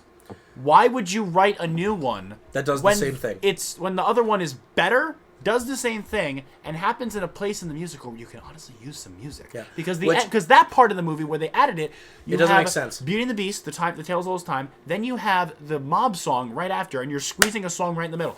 In the live action movie, there's not a lot of music that happens right in the middle. Why not add a song right there? Which also, there's another irony added to Evermore. The whole chorus of Evermore goes like, now I know she'll never leave me. Guess what she just did? She went home. Now I know she'll never leave me even though she runs away. She literally is gone, dude. You let her leave, she's not coming back. Yeah. The only reason she went back is because Gaston's a dickhead and stole the mirror. But yeah, that's my gripe. There's a bunch of other music at your disposal written by Alan Menken. That is there, ready to be used. Even with The Lion King, there's a lot of new songs that Elton John and Tim Rice wrote for the musical that they didn't use. I'm just going to say it. Like, there's a lot of good stuff in The Lion King musical that just wasn't used. It should have been used. But can I just fucking... I'm sorry. I'm sorry. It makes me so uncontrollably angry. Why the hell is Can You Feel the Love Tonight sung in the middle of the day? Can You Feel the Love this afternoon? Also, no one needs Spirit. Like, Spirit is the worst song. No. Spirit is literally... You know what Spirit is? There's like, hey, we got Beyonce in this movie. Can we get a little bit of that? Whoa, whoa, whoa, whoa. Like, that you're famous for? Spirit was only written to try to win an original song Oscar. And no, Spirit was only written because they wanted the stereotypical Beyonce, I'm going to mix a million trills with my voice. Also, something really weird about that song, I don't want to get too high-strung and dizzy, so we should probably move on to this in a second. But soon, yeah. With this song... I'm not angry enough yet. Is it Beyonce singing or is it Nala singing? We don't know. We don't know. Because Beyonce voices Nala in the movie. Beyonce voices Nala, but Nala is not shown during the Spirit song. So does that mean that, like, it's a matter of, oh, this is Nala serenading the audience? Or is this Beyonce being Beyonce? It's just, it's a complete disaster. If you're gonna have a musical, if you're gonna make a musical, whether you're adapting it, whether you're redoing it, whether you're on the stage, off, doesn't matter. If you're doing a musical, you do not ever in any production have a character sing while they're not on stage. And if they're singing and they're off stage, it's because they're in the other room and the other characters are listening to them sing. Phil Collins. We said this in the Disney Renaissance thing we did in season 1. I love Tarzan because Tarzan is a good film and it has a good soundtrack. They're not good together. Phil Collins is excellent. They're great songs, Phil. They should not have been in this movie. Like, sorry, I will never not lose my shit at the soundtrack for Tarzan. But you want to know why I enjoy it so much? I'm not watching Tarzan while I'm listening to it. It's literally our intro for that episode is the whole take it away Phil bit. I'm only there for Phil. Like, or I'm there for Tarzan and I'm watching with the volume up. I'm not there for both. Like, I agree. It just hurts. It hurts me so much. Yeah. My biggest gripe is that there's literally music there for you. And then the Mulan live-action movie... That was just so bad. They cut off, used the music. They literally said, hey, you know these wonderful songs that an entire generation of children love? It was the second to last film in the Renaissance. You know, like those classic hits like A Girl Worth Fighting For and the tonal shift that it presents at the end of that. The great moment where they find the ruined village. Or how about I'll Make a Man Out of You, this wonderful training montage that literally is the greatest workout song of all time. Fuck that. Like, get out. No, the thing that pisses me off about Mulan, one last thing about this, is... It's not even Mulan. Well, no, that. But they said, okay, we're going to make Mulan, no music from the movie. It's just going to be like, you know, a grounded, you know, no singing allowed movie. A traditional piece. But... the score for Mulan, a lot of the main themes, you hear it in the background, clear as day. Ba, ba, ba, ba, ba, ba. It's Reflection playing in the background. So are you committing to not using the music, or are you? Like, what are you doing? Because you say you're not including the music from the Disney film, and yet you're literally... like having winks and nods toward it throughout the whole movie, because in the score you hear Reflection, you hear Honor to Us All. It's just like, oh my lord, it's just ridiculous. But can I get into musicals now, please? Yeah, we'll do the musicals, and we're actually gonna try and keep this one a little bit shorter today. Because oh my goodness, I need to talk about musicals. Yes, and I think I know the two musicals we need to scream about. I want to bring up some ones, though, because now we're actually getting this sort of big flood of movie musical adaptations, because we're getting a West Side Story movie coming out soon. We already got In the Heights. We're getting Tick, Tick, Boom. We got Dear Evan Hansen, which was a absolute disaster. Why did we need a second one 5 years later? It's just, I don't know. But it really does go to show that, again, people just don't know what people want. Because the thing... Okay, can I ask you a question? Sure, Matt. What was one thing, in terms of musicals, like adaptations, if you will, or, you know, a musical being released to the general public, that everyone lost their mind over? It was Hamilton, when Disney Plus released the live recording of the show on the Broadway stage with the original cast. It was Hamilton. It was Hamilton. People lost their minds because it was an accessible way to watch the show, and it was great. You know what it wasn't? A movie. It was not a movie. It was a musical. Filmed recording of the show, which is what I think we need more of. If you want my honest opinion. Because as much as people like, oh, Dear Evan Hansen, I love Dear Evan Hansen. You know what would have been great? Film Dear Evan Hansen when it was on Broadway with Ben Platt and all them. Get a recording of it. And then sell that. Make that a DVD. One of my favorite DVDs of all time, I have the original cast of Into the Woods on DVD. I watched that so many more times than the live-action movie they made in 2014. The 2014 was not good. Not good at all. The whole point of Into the Woods is it's light and airy, and it's got comedy. Sweeney Todd, another example. The DVD with Angela Lansbury, fantastic recording. The movie is not horrible, but it's inferior to that. It is inferior to that. I will say, though, live-action Sweeney Todd was not that bad. I thought that was okay. It was an interesting take on it. I have some gripes with it because Sweeney Todd is one of those musicals I adore, and there are some things where I just think the movie missed the mark on. But it's an interesting adaptation. The live action, not the live action. The live recording is a godly piece of film production. But like, I have a guilty pleasure watching Johnny Depp's version. Like, it's like, this is not what it could be, but it's pretty damn good. You know, like, there's some lovable actors in there. I think Johnny Depp does the best performance he could have given. Also, I will say, it's really good when you actually get a moment in, like, that film. I get chills every time Depp performs the "At last my arm is complete again" line. Because I personally... my friends, I think that line that Sweeney says once he finally picks up his razors again, like, "At last my arm is complete again," I think that is one of the greatest line deliveries in theater. Like, and I'm not talking like Johnny Depp's delivery of it. I'm just talking that line is one of the most powerful one-lines in theater. Mm-hmm. It's so good. It's like the beginning of the end. Sums up the character so well. No, I agree. But that's the thing. I just think that people think film... I'm going to go on a bit of a soapbox rant here. No, hit it. I did earlier. You go. People think that film is the superior art form. People think that everything needs to be a movie. No. Oh, there's an animated movie people like? Make it a movie. Oh, there's a TV show that people like. Let's make it movies. Oh, there's a musical people like. Make it a movie. Oh, there's this. Make it a movie. This. Make it a movie. Film, in my opinion, is actually one of the most constrained art forms there is. Because with TV, you have a lot more time. With animation, you have a lot more freedom with what you want to show. With a book, you have the entire reader's animation at your disposal. With the stage, you have the suspension of disbelief you can add, plus the live theater element is something unparalleled. With film, you have a very short amount of time to tell a story that has a beginning, a middle, and end. And it's not like it's that forgiving of an art form where you can get away with a lot of things.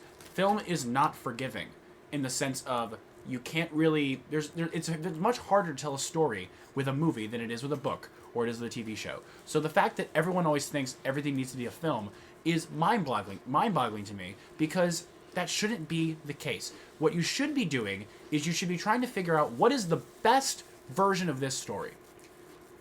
Perfect example, Dear Evan Hansen. If Dear Evan Hansen is that good on stage, which honestly, I saw it on stage, I have my gripes with the actual plot that they're telling. The plot is awful. But on stage, it served it really well. The way it was directed, the actors, the theater, the songs, they served it well, and they did the best version of that they could do. Why the hell would you go ahead and now make that a movie 5 years later? Why? It makes no sense to me.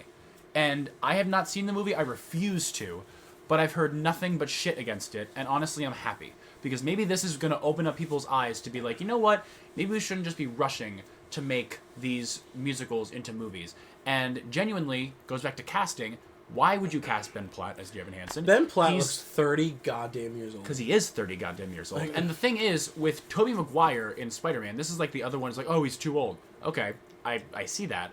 But at least so is everyone else around him. Yeah. At least, yeah, Tobey Maguire was like in his late 20s when he was supposed to be playing a high school student. But like, so was James Franco, so was Kirsten Dunst, so were all the other classmates. So you could at least buy into it. Yeah, they're playing young, but at least they're all playing young. And like, even Toby doesn't even look Platt that bad. He doesn't look that bad. Ben Platt looks a lot worse. Neither does Garfield either, because some people Ben Platt looks a lot worse because Ben Platt is the only one that is that old. Everyone else is actually like within a high school range. It's just bad. But there are two movie musicals. And you know that I hate these because I'm not bringing up Phantom, by the way. And I could go on forever about that because that movie's bad. Yeah, you're a little hard on Phantom. It's overrated. It's overrated, but I understand that. But I want to say, but before we get to the bad ones, there are so many good ones too. Because like I actually think the movie version of West Side Story is great. Oh, it's excellent. The first one they made in the 1960s. It won Best Picture. It's a great adaptation. And it deserved it. The movie of Grease is very entertaining. Granted, I think Grease is over. Well, I hate Grease, but like I can't deny that the movie is actually a very good adaptation of it, and it is entertaining as hell. Yeah, it's really good. I just hate what it actually. I hate the musical. Grease is my Phantom. Well, I hate Grease too, so like Grease is also my Phantom. Well, Grease is just teenage Phantom. Yeah, the movie of Annie is not bad. Like the original Annie. There are some, yes, not the Jamie Foxx one. No, Jamie Foxx one was not good. There are movie musicals out there that are good because they. You ever seen live action Guys and Dolls? No, actually, I've not. That one's actually very enjoyable. I've heard it's a little weird. Yeah. It's a little weird, but it's very enjoyable. Yeah, like they got Rat Pack members in there, so they have certain things that there are certain movie musicals out there that are good.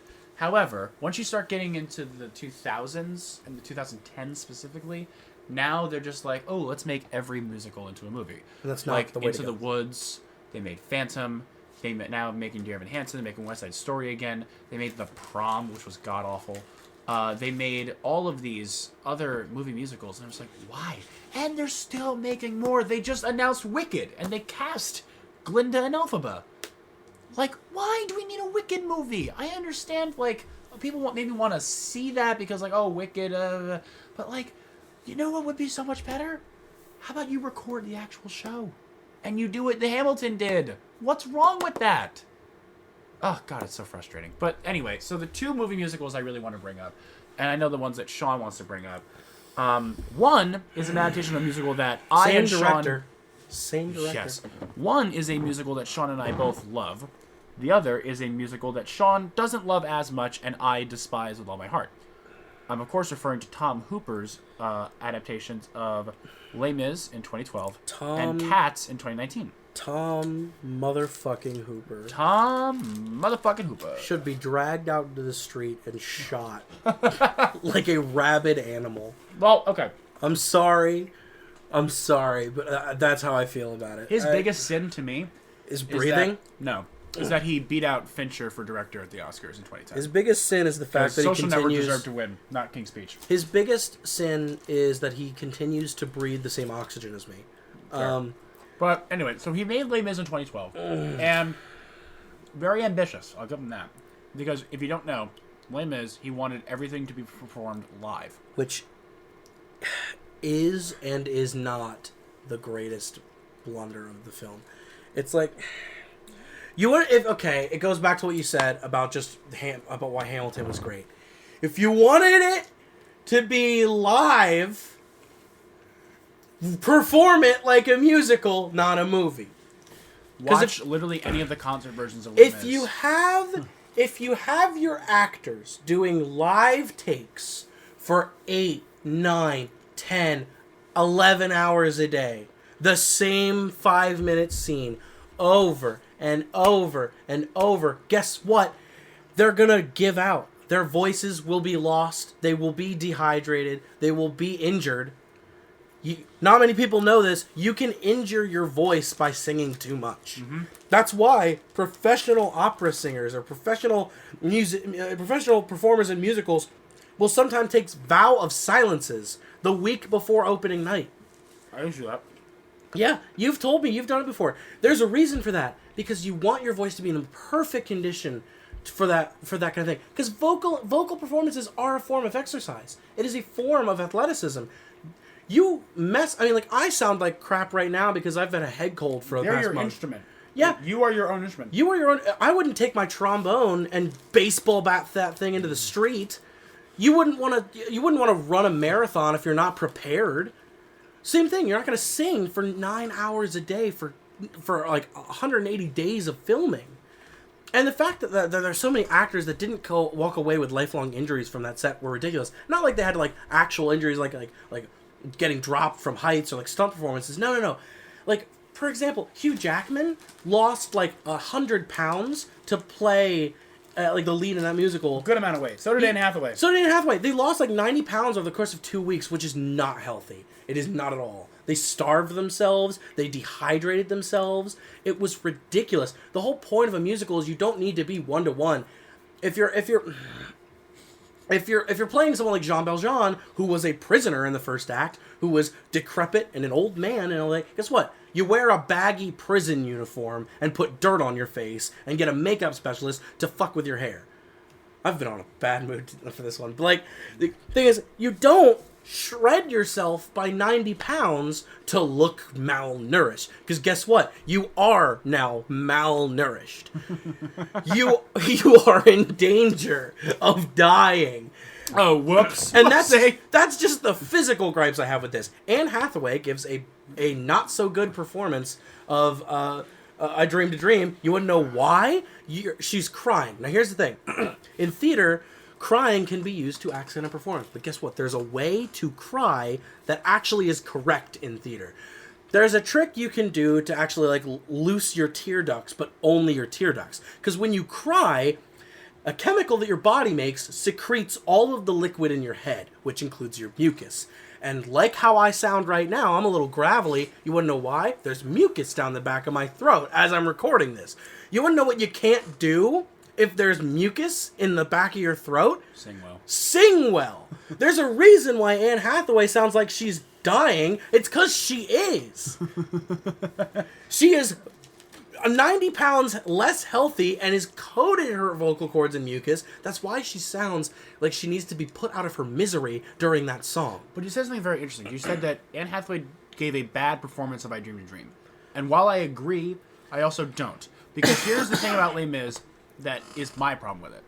And I've heard a lot of people defend this movie. Les Mis is a musical. Les Mis is almost fully sung through. Like, completely sung through.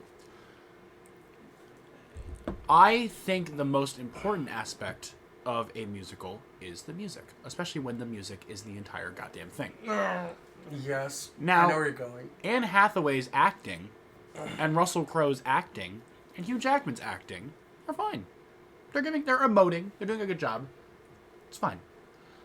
Their singing is horrible.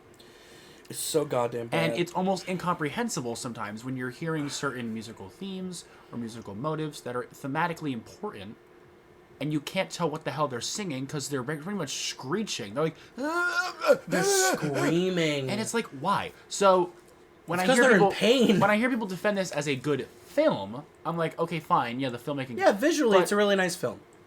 Again, same thing with along the lines of what would you rather watch, the animated Lion King or the live action Lion King? Same thing. Would you rather listen just the soundtrack, not the movie, just the soundtrack? In what right world would you ever listen to the soundtrack of this movie over any of the concert versions, any of the Broadway recordings, any of the West End recordings? There are so Why many would you good ever recordings. pick this movie There's so many over good that?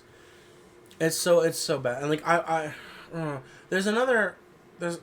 I'll say this before we move on to Cats, and then we gotta start wrapping things. But like, there's the biggest cardinal sin this movie does to me, in just a singular moment of actual film. Also, it adds a song, by the way. It adds a song, which stop adding songs. But So does Cats.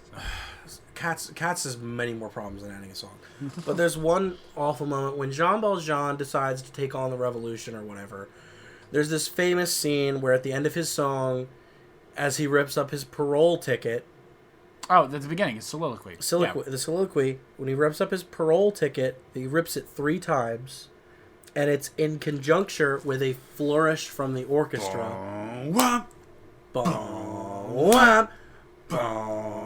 And each hit, he rips the paper. Mm-hmm. What does Hugh Jackman do? He acts like a feral cat and just scritches it all up and throws it off a cliff. And the worst part about it is the orchestra is still doing the flourishes. Those are literally cues that you had playing in your ear via headset. Well, and also because since they were performing live, they had to like soundproof the whole set, and they had the score being played in their ear. And some of these actors were taking a lot of liberties with the melodies. And so it wouldn't be an exact one-to-one copy with how it's supposed to sound. So they would have to like adjust the timing of the score to match with what the actors ended up doing, because they were performing it not based off a track, but a live acting decision, which is fine, but it makes for a shitty listening performance because now the orchestra is so out of whack with what's happening. The actor, the performer conforms to the orchestra. The orchestra does not conform to the But in the case of this, that is just a cardinal sin of orchestration as music as a whole. Mm-hmm. You can't do that. Which brings me to Cats. Ugh. Every second of that movie is fundamentally broken by the fact that the orchestra and the actors are not in sync at all. Here's the weird thing. I knew that this movie was going to be like horrendous. Well, yeah, it's nightmare fuel. I think everyone knew that this movie was bound to be like one of the worst things ever made, and yet it still found a way to surprise people. To be worse than you thought it was going to be. Like, how the hell was this movie at all? First of all, greenlit, and second of all, how did it end up being so much worse than we ever anticipated? Yeah, because Cats is really bad. The movie version of Cats is a crime against humanity. And I will say this. Now, you actually don't mind the musical, though. I actually like the original musical of Cats. And I know that automatically makes a lot of people hate me. But, like... Well, no, Cats has a pretty decent fan base. Cats has a decent fan base, but we're all weird. And the reason people hate it is because they're just like, oh, it's just horny cats, right? No, it's not. No, it's not.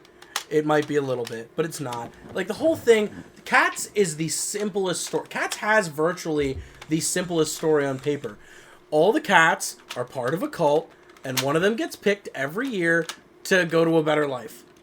They're reborn on the heavy side layer, whatever the hell it's called. It's cult shit, but like it's basically they all want a better life, and everyone's trying to impress the leader of the cult to pick them to get a better life. That's it. That's all you need. Here's the catch. In the movie Cats, they added a protagonist. Guess what Cats doesn't have? A protagonist. There's a point.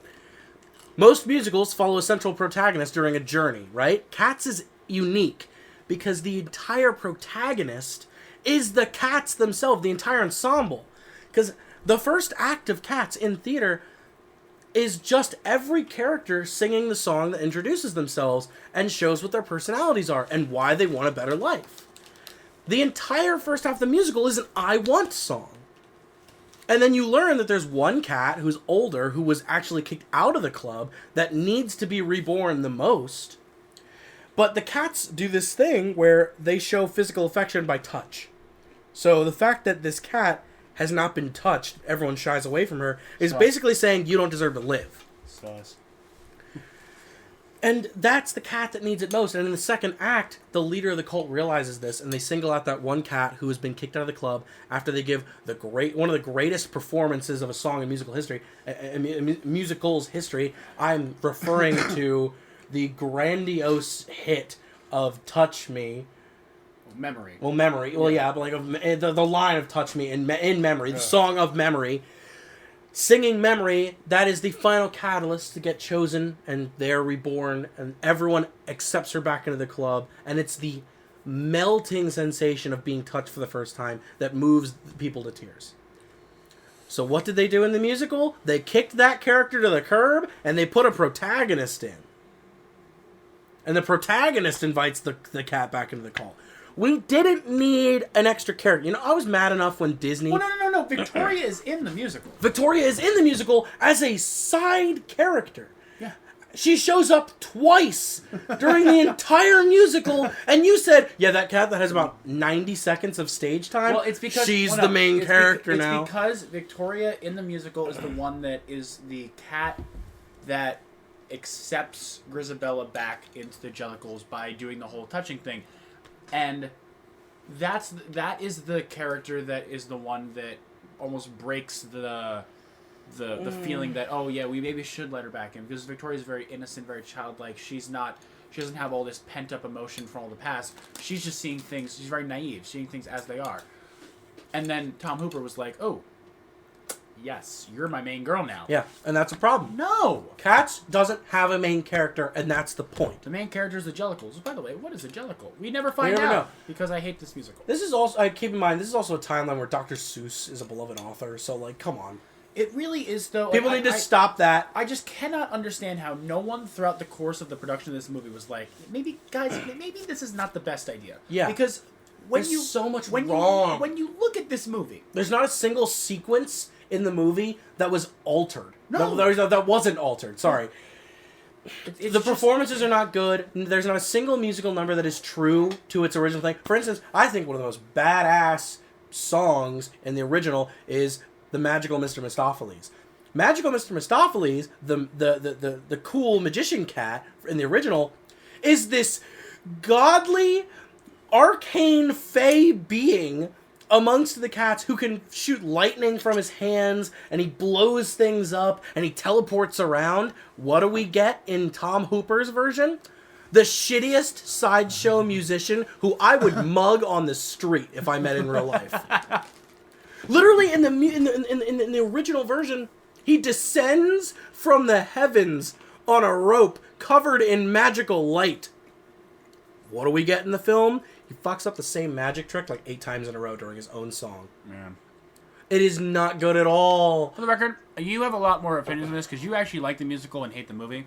I hate the musical and hate the movie, so it's fair. I expected this to be bad. I expected myself not to like it. I expected Tom Hooper was going to fuck it up, but I just didn't think he was going to do it that like, bad. It's just a gigantic miscalculation, and again, it harkens back to my thing about what's the point of making everything a movie when some things are just not meant to be translated on film. No. Who in their right mind ever thought that Cats would be a good movie? Cats is, at its core, an ensemble dance musical. Yes. It's a spectacle. It is a show. It is an experience, not a film. Yes. The story is very bare bones. It mostly exists for the sake of, wow, look at this amazing achievement of theater. And seeing it live brings that to life. Seeing it on film, it takes away that complete sense of, wow, look at all these great dance numbers. Now it's just a bunch of people dressed up as CGI cats like, you know, And they look all, horrendous. well, yeah, they look terrible. I would be less afraid if I met Cthulhu in real life than if I saw any of the cast members of Cats. If Judi Dench cat was ever in my room, I would just die. I would sooner I'd have a stroke. I would sooner reach for the pocket knife on my nightstand and slit my own throat than even let that thing take a step closer to me. Like, but yeah, this musical's bad. It's a nightmare. And throughout Oscar season, when I start doing my updates, I will give you my full reviews of a lot of these other adaptations of musicals, because I am going to watch Tick Tick Boom soon. I am going to watch West Side Story when that comes out. But I hope they're good. I hope they redeem themselves. I really hope they're. Because, man, movie musicals have been going through a rough patch. The Prom was really not good. Into the Woods was a total misfire. Like, what are they doing, man? I just hope that Tom Hooper never gets another job for the rest of his life. That's all I want. Cats is bad. Cats. But yeah, when it comes to adapting, I guess our main lesson for you, parting wisdom, if you're going to adapt, or if really any filmmaker is going to adapt, get in touch with the original creator. Get in touch with the creator. Make sure you're making it out of passion, and make sure you know what the hell you're doing. Because there is only a certain number of mediums that can serve a story well.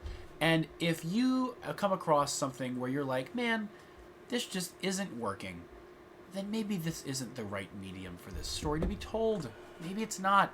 Some things are only meant to exist in the pages. Some are only meant to exist on film. And some are only meant to exist in the theater.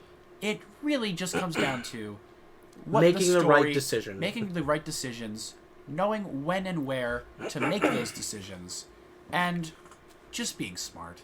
Yes. Just be smart. Know your source material, know your limitations, and think. Just question one last time. Should I be doing this? Yeah. And is my name Tom Hooper? And why is If the answer to the first question is yes, and the answer to the second question is no, then maybe you have a shot. And that's adaptation. That is the art of adaptation. So our parting words is that, and also go see Dune. It's good. Yeah, go see Dune, by the way. And yeah, be on the lookout for throughout the week on Instagram. A lot of suggestions, some surveys, some little things. We want to know. We have some things we want to do. We want to know what you guys want to see us do. Yes. Whether that's podcasting or even, who knows, maybe some other ventures. But Sean and I want to say that we love you all. We apologize for the long hiatus once again. Be on the lookout, though, because Sean's senior recital is coming up. I'm actually accompanying him, and we may be posting some clips on Instagram. Who knows? I'll think about that. It's going to be fun. But yes, so be on the lookout for that. And as always, just remember that no matter how crazy life gets, everything is fine.